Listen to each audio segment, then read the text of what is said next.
हरिहंताणं नमो सिद्धाणं नमो आहिरीयाणं नमो उवच्छायाणं नमो लोई सब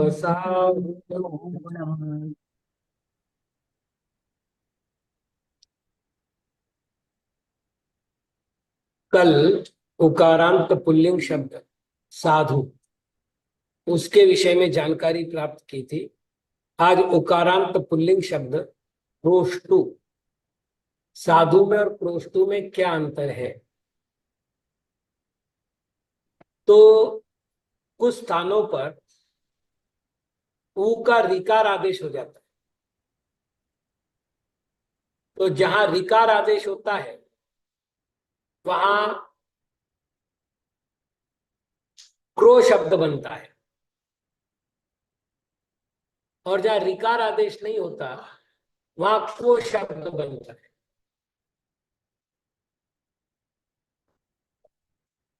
देख लो आप, प्रोष्टा और कोष्टवे, प्रोष्टवे, कोष्ट, कोष्टुः, कोष्टुः।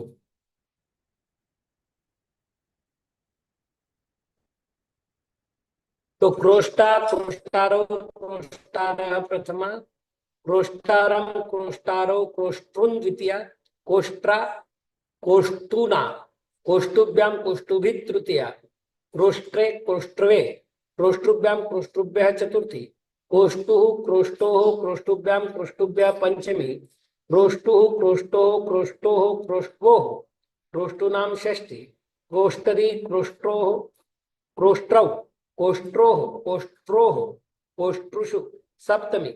हे क्रोष्टो, हे क्रोष्टारो, हे क्रोष्टार संबोधन।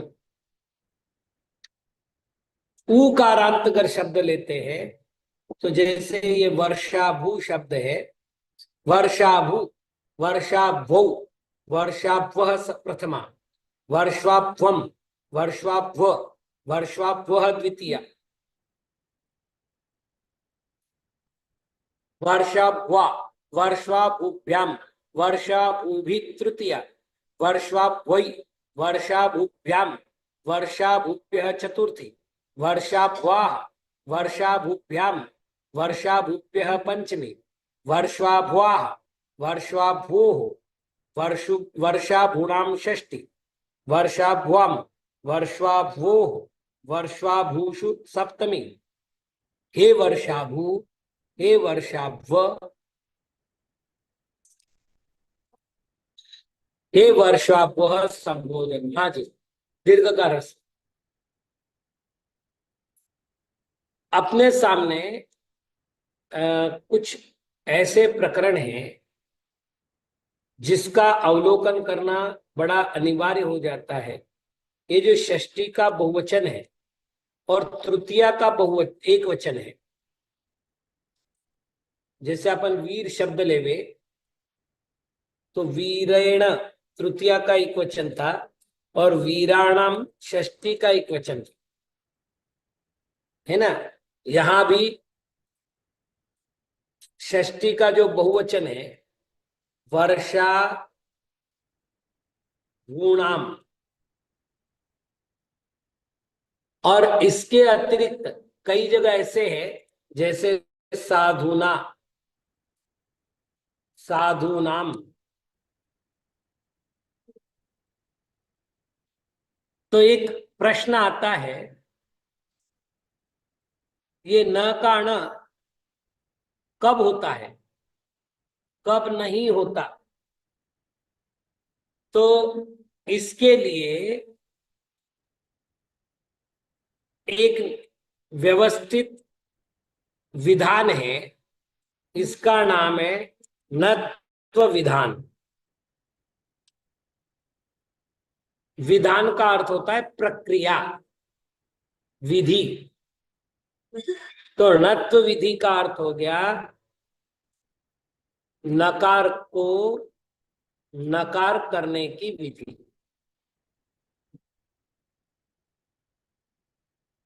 नत्व विधान किसे कहेंगे जी। मतलब दंत नकार को मूर्धन्य नकार बनाने की जो विधि है उसको नत्व विधान कहते हैं। नत्व विधान के लिए कुछ नियमावली है। उसमें से पहला नियम है, जिस पद के खंड नहीं होते, अर्थात जो अखंड होता है, स्वतंत्र रूप से जिसका प्रयोग नहीं किया जाता, उसको या तो समान पद कहते हैं अथवा अखंड पद कहते हैं।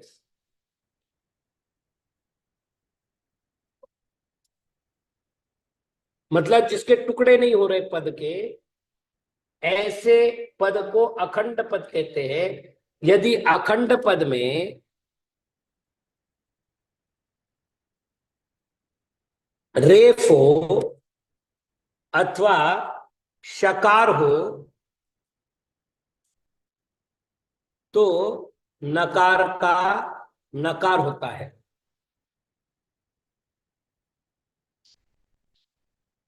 पहले तो नियम देखो, रेफ अथवा शकार हो तो नकार का नकार होगा। उदाहरण के लिए अपन देखें, चतुहु धन नाम।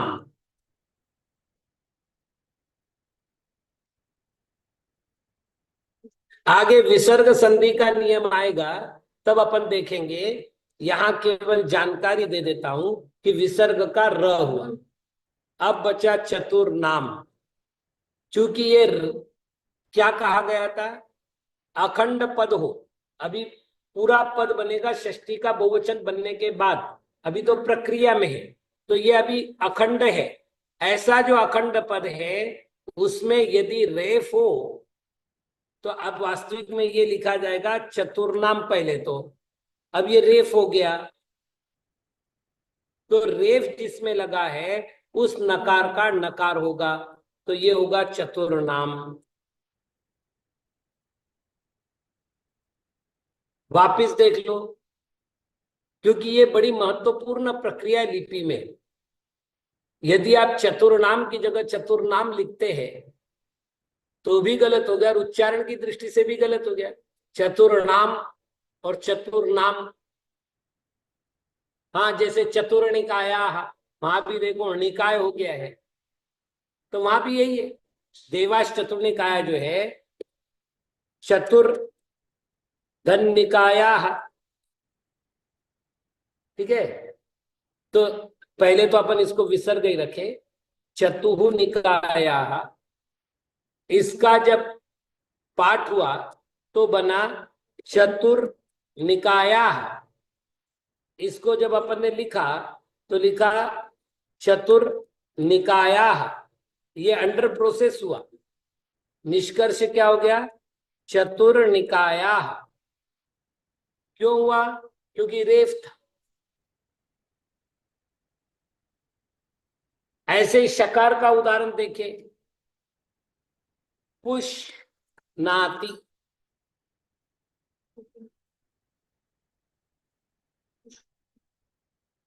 पोषण करता है, ये धातु पाठ में आएगा। अब इसको जब अपन संधि करेंगे सामान्य रूप से तो बनेगा पुष्णाति, लेकिन शकार के बाद यदि नकार है तो नकार का नकार हो जाएगा, इसलिए बनेगा पुष्णाति।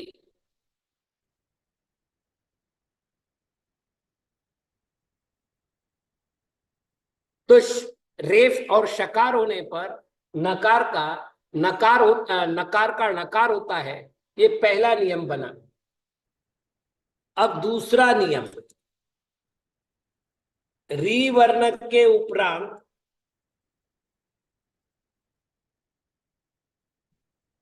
नकार होने पर उसका नकार होता है। हाँ, क्यों नहीं बनेगा, क्यों बनेगा, श पर रफार है, न पर थोड़ी है, सीधी बात। री वर्ण के उपरांत नकार होने पर उसका नकार होता है। अब इसमें एक विशेष नियम दिया है, स्वर ह य व र क वर्ग प वर्ग आंग नुम यानी अनुस्वार, इनका व्यवधान होने पर भी नकार का नकार होता है।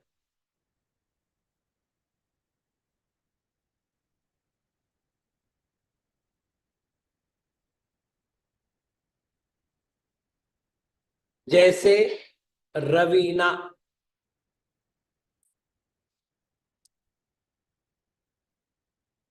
अब यहां अपन देखें तो र है, व है, ई है,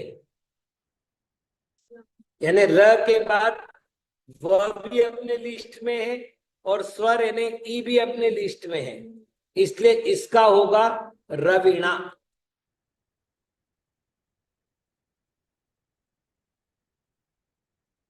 सर्वेन, यहां पर र है और उसके बाद न है, भले ही ए का व्यवधान है लेकिन व पर है, इसलिए सर्वेण।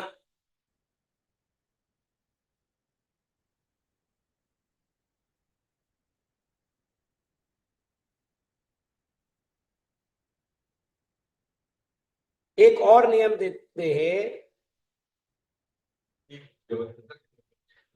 कैपिंग, डिस्टर्ब करने वाला, बीच में आने वाला। जो देखो, आप हमारे क्लास में व्यवधान मत करो, मतलब क्या हुआ, बीच में आता हो। अच्छा, एक और नियम तीसरा,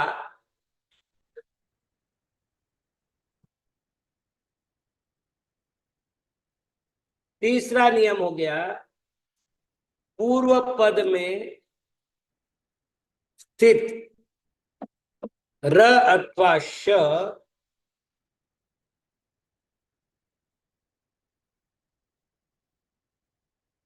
हो और उत्तर पद में गकार का व्यवधान नहीं हो तो नकार का नकार हो जाता है। उदाहरण के लिए अक्ष उहीनी, गकार नहीं होना चाहिए, मतलब ग को छोड़कर के अन्य कुछ हो, तो ये हो जाएगा अक्षौहिणी।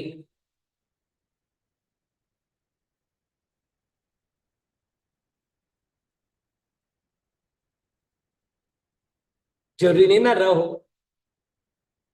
श तो है, क श योगिक श।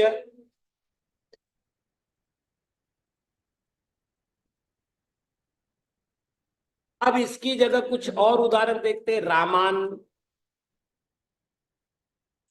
जनान, बालकान इत्यादि उदाहरण हैं। इनमें पदांत है, न कहाँ है, अंत में है, तो इनका न नहीं होगा,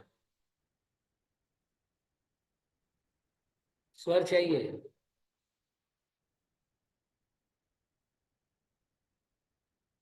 ठीक है ना, तो इसको कहेंगे नत्व विधान। ये दो विधान हैं संस्कृत व्याकरण में विशेष तरह से, लिपि के, एक णत्व विधान और एक शत्व विधान। स्त्रीलिंग का प्रकरण आएगा तब शत्व विधान का प्रकरण अपने को काम आएगा, क्योंकि पुल्लिंग में जो है सर्वत्र, जैसे अपन सप्तमी का रूप लिख रहे हैं तो अपन लिख रहे हैं रामेशु, लेकिन यदि स्त्रीलिंग की बात चलेगी तो अपन लिखेंगे विद्यासु। तो क्यों लिखेंगे, इसकी चर्चा अपन करेंगे जब अपन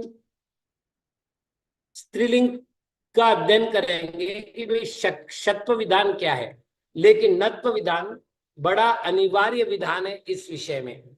चलिए अपन कल छत्व संधि देख रहे थे, उस संधि को आगे बढ़ाते हैं।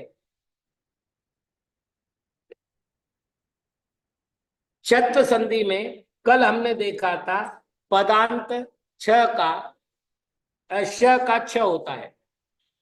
पदांत के बाद यदि श हो, मतलब पहले वर्ण के बाद, दूसरे वर्ण के बाद, तीसरे वर्ण के बाद, चौथे वर्ण के बाद यदि शकार हो तो छकार होता है। ये बात अपन ने कल देखी थी, दो उदाहरण देखे थे, जिसमें एक उदाहरण देखा था तत्शिव और दूसरा उदाहरण दिखा था स्नेहाचरणम। ठीक है ना। आज एक नियम और देखते हैं। शकार के बाद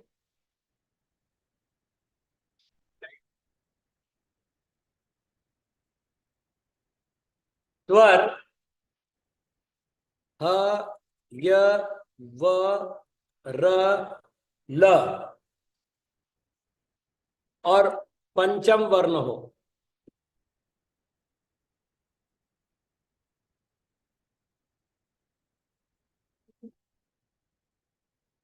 तो शकार का विकल्प से छकार होता है। इसका प्रसिद्ध उदाहरण है तत् दम श्लोकम।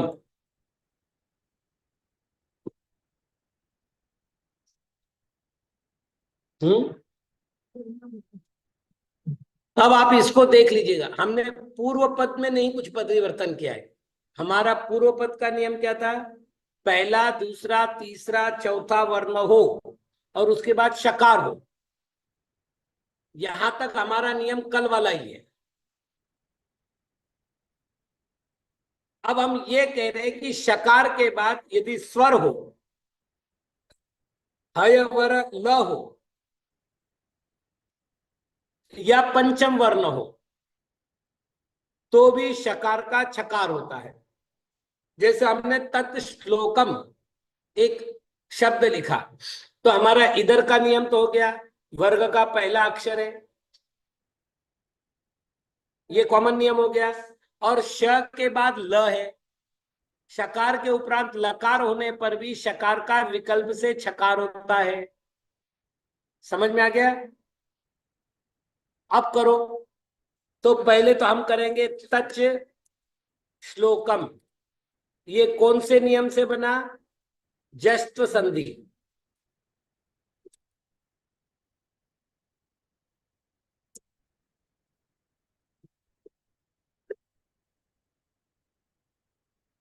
फिर ना ये चर्त संधि। चर्त।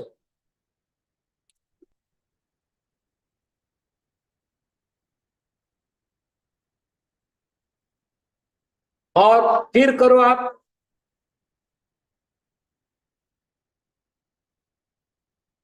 तच धन श्लोकम। ये इस नियम से बना है। इस नियम से श्लोकम बना, श का छ बना है। ठीक है ना। तो हमारा उत्तर आया तच श्लोकम। और नहीं करते तो तच श्लोकम।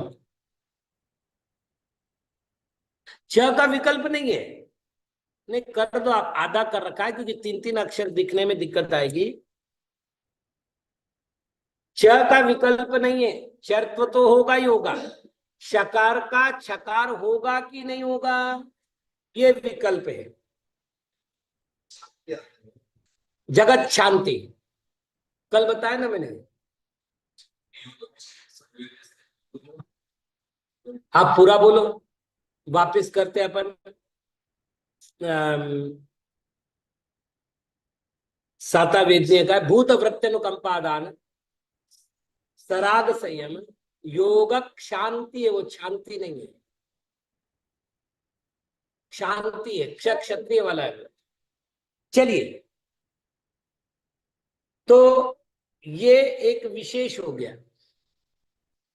अब बात करेंगे अगली संधि की, पूर्व सवर्ण संधि।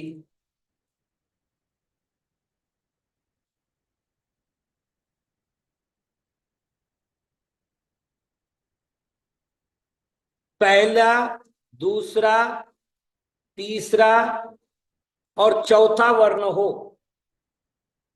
और आगे हकार हो, तो हकार का पूर्व सवर्ण चौथा वर्ण होगा।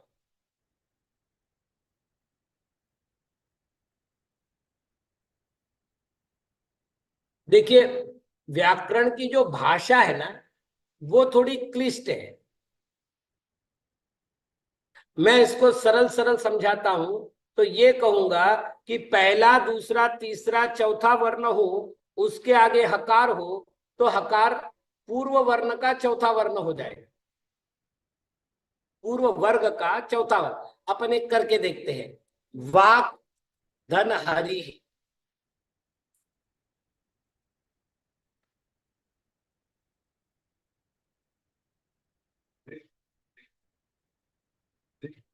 हरि ही, वो अलग है। हरित हरिकांता हो गया वो, हरित प्लस हरिकांत, वो त का द और ह का ध हुआ, आएगा वो वाक हरि ही। अब अपन पहले तो देखें कि क के आगे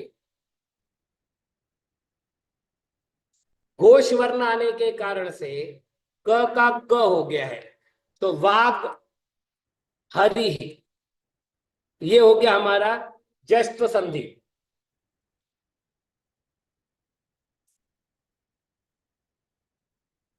ठीक, अब ये नियम लगाओ, पहले, दूसरे, तीसरे, चौथे वर्ण के आगे हकार आता है, तो हकार पूर्ववर्ती वर्ण का जो वर्ग था उसका चौथा होता है। तो यहां पर पूर्व वर्ण कौन सा है? ग। तो ग कौन से वर्ग का है? क वर्ग का है। तो क वर्ग का चौथा वर्ण कौन सा है? घ। इसलिए क्या करेंगे? वाक घरी।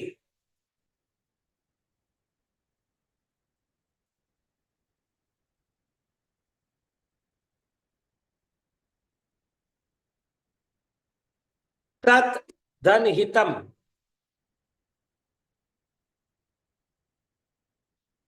तो पहले क्या करेंगे? तद हितम, किस नियम के अनुसार? फिर वही जस्त संधि के अनुसार। और फिर क्या करेंगे? हब त थ द ध, द का चौथा नहीं, द का वर्ग का चौथा। द का वर्ग है त वर्ग, त वर्ग का चौथा हो गया ध। तो ये लिखेंगे तद्धितम। हाँ, अरे हरित हरिकांता तो हरित हरिकांता। षट हितम या षट हया, है कहते हैं घोड़े को। तो ट ठ ड, है ना? तो षड हया, ये बना जस्त संधि के नियमानुसार, है ना? अब ड का वर्ग कौन सा है? ट वर्ग। तो ट वर्ग का चौथा वर्ण कौन सा है? ढ, है ना? तो ये हो जाएगा षट धया।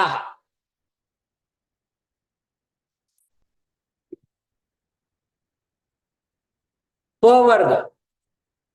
अब हलऊ,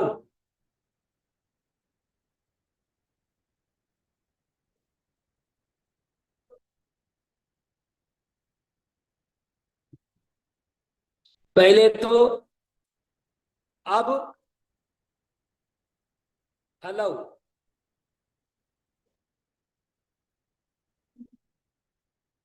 ये जस्त्व का काम हुआ। और आप ये नियम लगा दो तो अब भलऊ,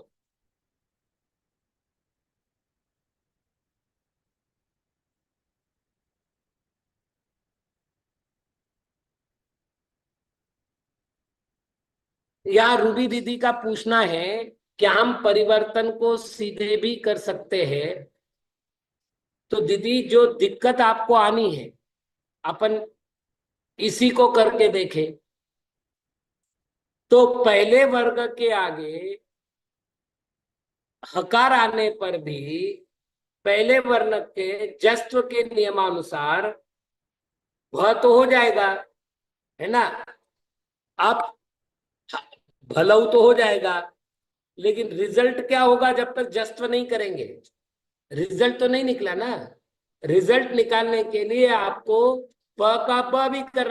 अच्छा, आप एक हो सकता है, क्या हो सकता है, आप वहां पर जस्त्व करने के स्थान पर अब भी जस्त्व कर सकते हैं। क्यों? क्योंकि वर्ग के प्रथम अक्षर के आगे वर्ग का चतुर्थ अक्षर आने बाद, मतलब घोष वर्ण आने के बाद वर्ग का पहला अक्षर तृतीय हो जाता है। तो यहां भी होगा। मतलब यदि आप इतना ही लिखती है तो आपकी प्रक्रिया अपूर्ण है, आपको यह ब करना पड़ेगा। तो अब ब आप पहले करते हैं या बाद में करते हैं, ये प्रोसेस आपके विकल्प पर निर्धारित है। मतलब इसके लिए आप पहले ही करो ऐसा नहीं है। लेकिन चूंकि हमने जब पढ़ा है तो पढ़ने में हमने प्रथम वर्ण का तृतीय वर्ण बनाना चाहिए पहला नियम पढ़ा है, और हकार को चतुर्थ वर्ण बना लेना चाहिए दूसरा नियम पढ़ा है। तो मैंने उस क्रम से किया। लेकिन यदि आप चाहो तो अब हलऊ करके, अब भलऊ करके फिर प का ब कर दो। लेकिन करना तो होगा ही, उसके अतिरिक्त आपके पास इसके लिए कोई भी विकल्प नहीं है।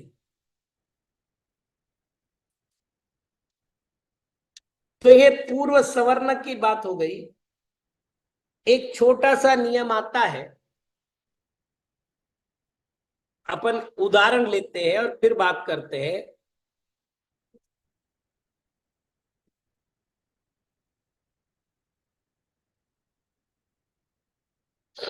ये दो उदाहरण ले रहे हैं। यहाँ जो स्था है वो धातु है, और धातु से कई सारे रूप बनते हैं, जैसे स्थातव्यम, स्थातुम। जब अपन तुमुन प्रत्यय लगाएंगे तो स्थातुम बनेगा, तव्यत प्रत्यय लगाएंगे तो स्थातव्यम बनेगा। तो ऐसे कई रूप स्था धातु के बनते हैं। यहाँ स्था से स्थान लेकर के यहाँ पर ब्रैकेट में कर लो इस धातु के रूप।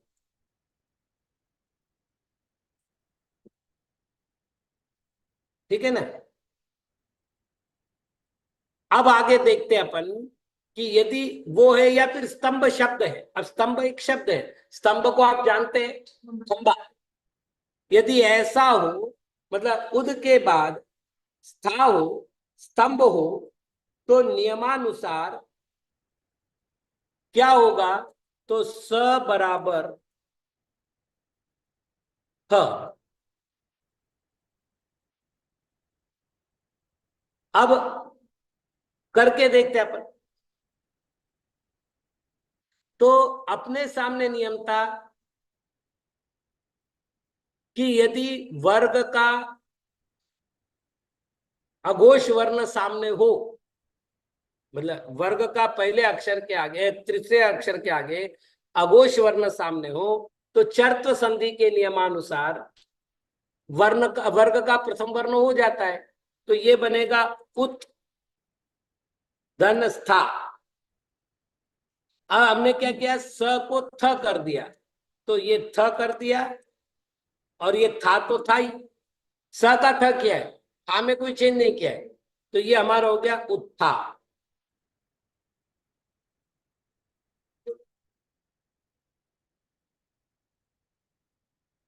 अब इसमें और क्या प्रक्रिया होनी है ये अपन समय मिलने पर करेंगे।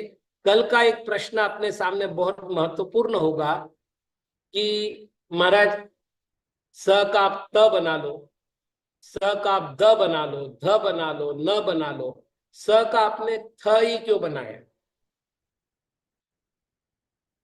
आपको एक छोटी सी जानकारी दूं, डॉक्टर भोला शंकर जी तिवारी तिवारी और ऐसे ही मैक्स मुलर इत्यादि कुछ ऐसे लेखक हुए जिन्होंने भाषा विज्ञान लिखा, और भाषा विज्ञान में भाषा के परिवर्तन कैसे होते हैं इसका बड़ा महत्वपूर्ण स्वरूप दिया है, और प्राय वो संस्कृत व्याकरण निष्ठ स्वरूप है। तो बोलते तो अपन यही बोलते हैं, उत्थान हुआ। अब उत्थान क्या है? तो उत धन स्थान शब्द मैं बता रहा हूं, उत्थान, इसका संधि विच्छेद करने पर क्या होगा? या तो उद करो या उत करो। कल अपन ने देखा था कि पदांत तो होगा, मतलब विराम अवसानम, तो अवसान संज्ञा होने के बाद प्रथम या तृतीय शब्द हो सकता है। कल देखा था ना अपन ने। तो यहाँ पर उत या ये हो गया, और आगे शब्द है स्थान, इससे बनता है उत्थान। मतलब हम रोज प्रयोग कर रहे हैं इस तरह के शब्दों के, बस ये पता नहीं कि शब्दों का व्याकरण क्या है। यदि हमको ये पता चल जाए कि सकार का थकार क्यों होता है, तो भाषा विज्ञान अपने आप सामने आ जाएगा। तो कल एक ये प्रश्न होगा, और इसके आगे की प्रक्रिया होकर के क्या व्यवस्थाएं बनती है वो अपन देखेंगे। ओम नमः।